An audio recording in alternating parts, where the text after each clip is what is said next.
Noong bata pa si Lando, palaging may bumabagabag sa kanya tuwing gabi, hindi takot sa multo, hindi rin takot sa dilim, kundi takot sa sarili.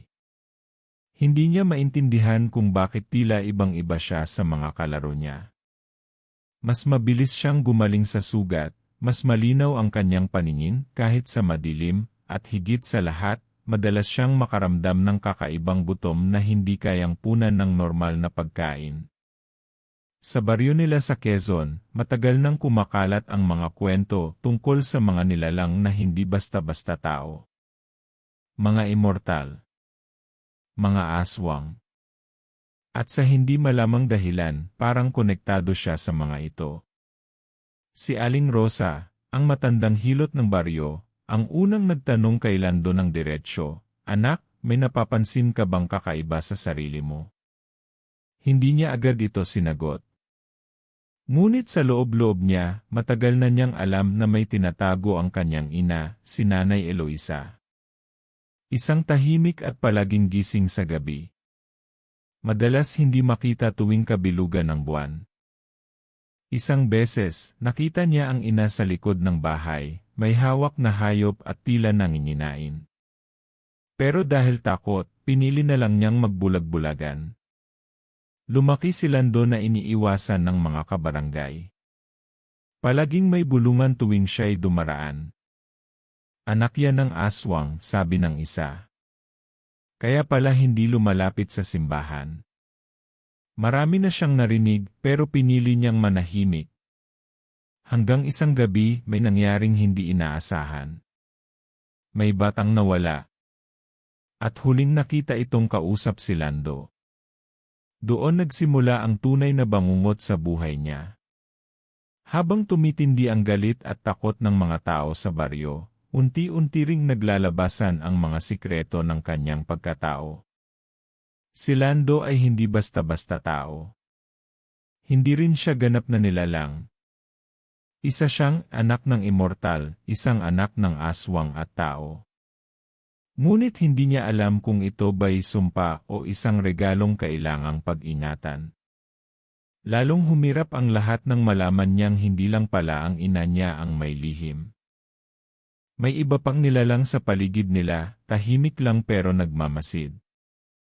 At isa sa mga ito ay naghihintay lang ng tamang oras para angkinin si Lando bilang isa sa kanila. Ang kwento ni Lando ay kwento ng pagtanggap, ng takot sa sariling anino, at ng matinding tanong, kailan pa naging masama ang hindi mo pinili maging? Ngunit bago pa man niya matuklasan ang buong katotohanan, isang malakas na sigaw ang pumunit sa katahimikan ng gabi. Isa na namang bata ang nawawala. At sa madilim na kakahuyan sa likod ng baryo, may nakita silang mga bakas ng paa, mga paang hindi pangkaraniwan, tila kalahating hayop, kalahating tao at may bakas ng dugo. At doon nagsimula ang desisyon ni Lando, lalaban ba siya sa itinatadhana sa kanya, o yayakapin ang pagiging anak ng immortal na aswang? Habang binabaybay ni Lando ang madilim na daan papunta sa kakahuyan, kabado ang bawat hakbang niya. Hawak-hawak niya ang lumang lampara na binigay ni Aling Rosa, at paulit-ulit sa isip niya ang sinabi nito bago siya umalis, "Hindi ka basta-basta nawawala sa gubat na yan, Lando. Baka doon ka talaga kabilang." Hindi niya alam kung ano ang mas dapat katakutan, ang mga nilalang sa loob ng gubat, o ang posibilidad na isa siya sa kanila. Sa baryo, tuluyan ang nabalot ng takot ang mga tao. Ilang pamilya na ang lumilikas. Ang mga matatanday nagkakabit ng bawang at asin sa pintuan. Ang mga bata, bawal nang palabasin tuwing gabi. At si Lando, palaging tinitingnan na parang siya ang susunod na kakain. Kahit wala siyang ginagawang masama, ramdam niya ang bigat ng mga mata ng tao, parang binubulungan ng mga kwento ng matagal nang lumipas.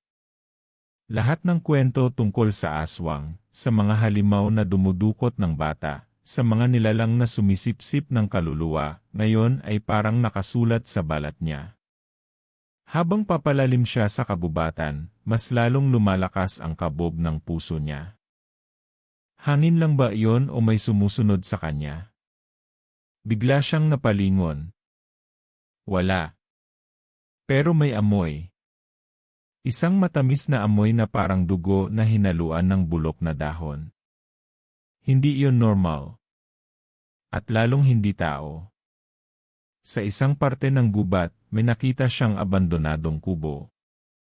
Dito siya dinala ng kanyang mga paa, parang may nagtutulak sa kanya.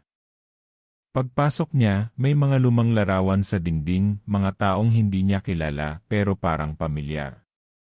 Sa isang sulok, may lumang kwaderno. Binuksan niya ito at unti-unting namutla sa mga nabasa.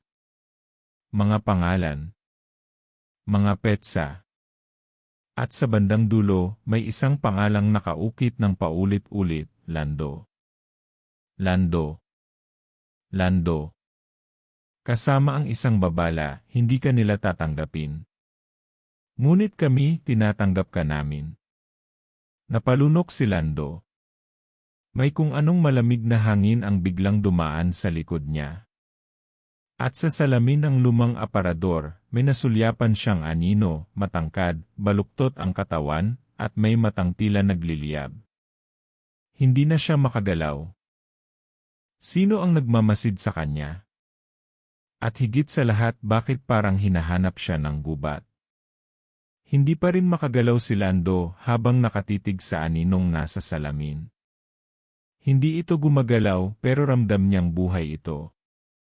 Parang minamasdan siya, sinusukat, hinihintay ang kilos niya. Biglang napundi ang ilaw ng lampara.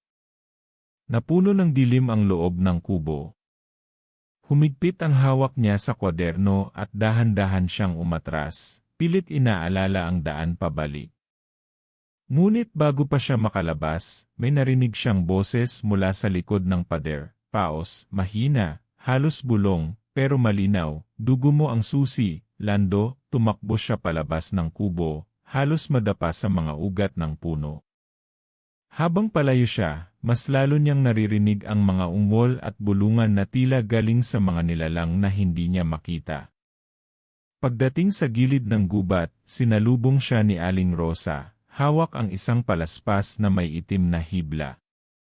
Huwag ka nang babalik doon, Lando, bulalas ng matanda. Hindi pa panahon. Pero hindi na siya makapagpigil. Gusto niyang malaman ang totoo, kung sino talaga siya, at bakit siya hinahanap ng mga nilalang sa gubat. Kinabukasan, kinausap niya si Nanay Eloisa. Sa wakas, hindi na niya napigilan. Inaaswang ka ba talaga? Hindi agad sumagot ang matanda. Pero sa bawat luha na dahan-dahang bumagsak sa pisngi nito, alam na niya ang sagot. Anak, pero hindi mo naintindihan. Hindi kami lahat masama. At ikaw, hindi ka dapat mapunta sa kanila. Kanila. Sino ang tinutukoy ng ina niya? Iyon ang mas malalim na tanong. Habang nilalabanan ni Lando ang sariling pagkalito, may isa pang problema sa baryo. Isang grupo ng mga bagong dating ang naninirahan sa gilid ng ilog. Tahimik, misteryoso, at tila hindi tumatanda. Sila raw ay mga albularyong naglalakbay, pero may kakaiba sa kilos nila. Ayon sa ilang taga-baryo, nakita raw silang nakikipag-usap kay Aling Rosa sa kalaliman ng gabi. Si Lando, palihim na sumunod sa isa sa kanila, at laking gulat niya nang makita niya itong lumalakad sa tubig, hindi lumulubog, parang may kapangyarihang hindi pangkaraniwan. Habang nalalapit ang kabilugan ng buwan, lalong lumalakas ang mga kakaibang pangyayari. Tumitindi ang amoy ng dugo sa paligid, at tila may ginagalit sa kabubatan. Si Lando ay nasa gitna ng dalawang mundo, ang mundong kinagisnan niya bilang tao, at ang mundong pilit siyang hinihila, bilang anak ng immortal na aswang. At sa kalagitnaan ng kaguluhan, isang lihim pa ang pumutok. Ang batang nawawala, si Tomas, ay hindi pala ganap na tao. Anak siya ng isa sa mga bagong dating. At sa lihim na pagtitipon ng mga nilalang sa gubat, isa lang ang malinaw, may matandang hula na nagsasabing darating ang tagapag-ugnay, isang nilalang na kayang pagsamahin ang dugo ng tao at immortal. Lando ang hinihintay nila. Pero ang tanong, kapag dumating ang oras, pipiliin ba niya ang mga taong itinakwil siya, o ang mga halimaw na handang yakapin siya bilang isa sa kanila? Habang papalapit ang kabilugan ng buwan, lalo ring tumitindi ang kaba sa dibdib ni Lando. Parang bawat araw, unti-unting pinipiga ang kaluluwa niya, tila pinipilit siyang pumili sa pagitan ng dalawang mundong parehong hindi niya lubos na naintindihan. Sa bawat sulok ng baryo may bulong-bulungan. Ilang gabi na raw nilang naririnig ang pagaspas ng pakpak sa bubungan. Ang iba, nanswear na may nakitang nilalang na nakabitin sa punong mangga, may mata na kulay apoy. Sa gabi ng pinakahihintay, pinatawag siya ni Nanay Eloisa sa lumang bahay ng kanyang lolo, isang lugar na matagal nang kinatatakutan. Doon niya ipinagtapat ang huling lihim. Hindi ako ang dahilan kung bakit ka hinahanap ng kabubatan, Lando, bulong nito. Ang ama mo siya ang tunay na pinuno ng mga immortal. At sa gabing ito, babalik siya. Parang gumuho ang mundo ni Lando. Hindi lang pala siya anak ng aswang. Anak siya ng pinuno ng mga nilalang na kinatatakutan sa buong bayan. At ngayon, gusto siyang ibalik sa piling nila. Pero sa kabilang panig, nakikiusap ang baryo na tulungan silang protektahan ang mga bata, ang mga tao. Naghihintay si Aling Rosa, bitbit ang mga panlaban sa mga nilalang. Kasama niya ang ilang matatapang na taga-baryo na may tapang pero kulang sa kaalaman. At habang unti-unting dumidilim ang paligid, naririnig na nila ang mga yabag at huni ng kabubatan, hindi normal, hindi pangkaraniwan. Sa gitna ng lahat, lumitaw ang mga bagong dating sa baryo. Ang misteryosong albularyo na ngayon ay nagbubunyag ng kanilang tunay na anyo. Sila pala ang mga bantay ng hula. Tagapangalaga ng balanse sa pagitan ng tao at immortal. At ang tanging paraan para mapanatili ang balanse, ay ang pagharap ni Lando sa kanyang ama hindi bilang anak, kundi bilang pagpapatunay kung kaninong dugo ang nangingibabaw sa kanya. Habang tumitilaok ang huling manok, at ang liwanag ng buwan ay unti-unting tumatama sa kabubatan, nararamdaman ni Lando ang pagbabago sa sarili. Umiinit ang kanyang balat. Tumatalas ang kanyang pandinig. Pumipintig ang likod niya na parang may gustong lumabas. At sa kalagitnaan ng katahimikan, isang tinig ang narinig sa itaas ng punong kahoy. Panahon na, anak, sa isang iglap, lumitaw ang anyo ng isang nilalang, matangkad, may pakpak, at may mga matang tila kayang tunawin ang kaluluwa. Ang ama ni Lando. Kasunod nito, lumabas ang iba pang nilalang. Nagkumpulan ang mga tao. Nagtapat na ang dalawang mundo. Ngunit si Lando hindi pa rin pumipili. Habang nakatitig si Lando sa nilalang sa itaas ng punong kahoy, ang nilalang na tinawag siyang anak, parang tumigil ang lahat. Ang mga tao sa likod niya, tahimik, naghihintay ng kilos. Ang mga aswang sa kagubatan, nakapaligid na parang mga aninong naghihintay ng utos. Ramdam niya ang bawat pintig ng puso niya, bawat patak ng pawis sa sentido. Pero bago pa siya makagalaw, bago pa siya makapagsalita, isang hindi inaasahang tinig ang pumunit sa katahimikan. Hindi ikaw ang tagapag-ugnay, Lando. Lumingon siya, at sa harap niya, mula sa likod ng mga tao, lumabas si Thomas, ang batang akala nilang nawawala. Pero hindi na siya ang batang naalala ni Lando. Mas matangkad siya ngayon, mas matalim ang tingin, at may bakas ng kapangyarihan sa bawat galaw. Dahan-dahan siyang lumapit. Hawak ang isang luma at makinang na anting-anting. Ako ang anak ng liwanag at dilim. Ako ang anak ng huling tagapangalaga ng kagubatan at ng huling albularyo. Nabigla si Lando. Hindi siya ang hula. Hindi siya ang hinihintay ng dalawang mundo. Pero bago pa man siya makapag-isip, biglang lumipad pababa ang kanyang ama, ang immortal na aswang. Hindi sigaw nito, tinig na umuukit sa gabi. Hindi ikaw ang anak ko. Si Lando ang may dugo ko. Siya ang tunay na tagapagmana ng aking trono. Sumigaw ang mga aswang, tila naninindigan sa pahayag. Pero bigla ring sumagot ang mga bantay. Hindi dugo ang sukatan ng pagkatao, sabi ng pinuno nila. Ang puso ang nagtatakda kung sino ang karapat-dapat. Nasa gitna si Lando. Nalilito. Napipikon. Parang laruan ng dalawang puwersa, ang mga nilalang ng dilim at ang mga tagapagtanggol ng balanse. Pero habang nagkakagulo ang lahat, may napansin siyang kakaiba kay Tomas. Sa ilalim ng kanyang balat may gumagalaw. May tila nilalang na gustong lumabas. At sa isang iglap, humulagpos ang isang itim na usok mula sa kanyang dibdib, isang nilalang na mas matanda pa sa aswang, mas matindi pa sa karaniwang immortal. Hindi ako anak ng tao o ng aswang, bulong ni Tomas, habang unti-unti siyang binabalot ng itim na apoy. Ako ang nilalang na pinigilang mabuhay, ngunit ngayoy babalik upang sirain ang balanse. Napatras si Lando. Hindi lang pala siya ang problema. Si Tomas pala ang tunay na panganib.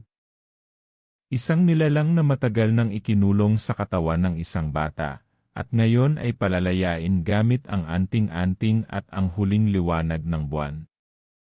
Nagkagulo ang lahat. Ang mga aswang biglang nagdududa. Ang mga tagabantay umatras. At si Lando, ngayon lang niya naramdaman ang tunay na takot, hindi sa mga nilalang, kundi sa tanong na pumupunit sa loob niya. Kung hindi siya ang hula, bakit siya pa rin ang nilalapitan ng dilim? Nagkakagulo ang lahat habang lumalakas ang sigaw ni Tomas, ngayon ay tuluyang sinaniban ng nilalang na matagal nang ikinulong. Ang lupa sa ilalim nila'y nagsimulang umuga, at mula sa dilim, sumulpot ang iba't ibang anyo ng nilalang, hindi aswang, hindi tao. Mga nilalang ng anino, mga halimaw na tila hinugot mula sa mismong bangungot ng daigdig. Ang mga aswang ay nagsimulang umatras, takot sa hindi nila kilalang kapangyarihan. Ang mga tagapangalaga ng kagubatan, pilit pinoprotektahan ang baryo, pero isa-isa silang nadadala ng madilim na usok na dumadaloy mula sa katawan ni Tomas.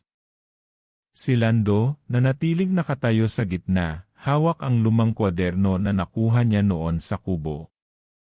Bigla niyang naalala ang huling pahina, may guhit ng mata, at isang paalala, kung dumating ang oras, tumingin ka sa loob, hindi sa dugo. Hinugot niya ang sarili sa takot at lumapit kay Tomas, habang sinisigaw ng kanyang ama na huwag siyang lalapit. Anak, hindi mo siya kayang labanan, sigaw ng immortal na aswang. Pero hindi na siya ang dating Lando. Sa loob ng dibdib niya, may apoy na hindi niya kayang ipaliwanag. Hindi kapangyarihan ng aswang, kundi ng puso. Dumukot siya ng kutsilyong may sinaunang ukit, isang bagay na iniwan sa kanya ng kanyang lolo na hindi niya kailanman ginamit. At sa huling segundo, sinaksak niya ang lupa sa pagitan nila ni Tomas. Sa sandaling iyon, nagliwanag ang paligid, isang liwanag na hindi galing sa araw, kundi galing sa loob ng kabubatan. Napahinto ang nilalang kay Tomas, sumigaw sa sakit habang unti-unting lumalabas mula sa katawan ng bata. Tila pinigilan ng liwanag ang paglabas ng nilalang. Ang buong kagubatan ay tila lumalaban. Isa-isang bumagsak ang mga nilalang ng anino. Ang baryo, sa wakas, ay unti-unting huminto sa pangangatog. Tumingin kay Lando ang ama niya, ngayon ay sugatan at mahina. Hindi ko kailanman naisip na kaya mong pumili hindi batay sa dugo, kundi sa puso. Ngunit bago pa man sila makalapit sa isa't isa, muling gumalaw si Tomas. Hindi na siya sinaniban, pero sa kanyang palad, hawak pa rin niya ang anting-anting. At sa isang ngiti, binulong niya kay Lando, hindi pa tapos ang hula, may isa pa. At sa malayong bahagi ng kagubatan, isang pares ng pulang mata ang nagmulat, mas matindi, mas lumang nilalang at ngayon ay gising na. Nang muling tumahimik ang paligid, si Lando ay nanatiling nakatayo sa gitna ng kagubatan, nanginginig pero buo ang loob. Sa wakas, humupa ang kaguluhan. Ang mga aswang ay nagsipag-urong, ang mga tagapangalaga ay bumalik sa kanilang mga anyo, at ang baryo ay muling nakahinga. Si Tomas ay nahandusay sa lupa, wala na ang nilalang sa kanyang katawan, ngunit baka sa mukha niya ang pagkalito. Hindi na siya ang batang nawawala, isa na siyang taong nagkamali ng daan, pero naligtas pa rin sa huli. Lumapit si Nanay Eloisa, mahina ngunit may ngiti sa labi. Anak, pinili mo ang tama. Hindi mo kailangang sundin ang dugo ng iyong ama. Ang pinili mong gawin ang nagsalba sa ating lahat.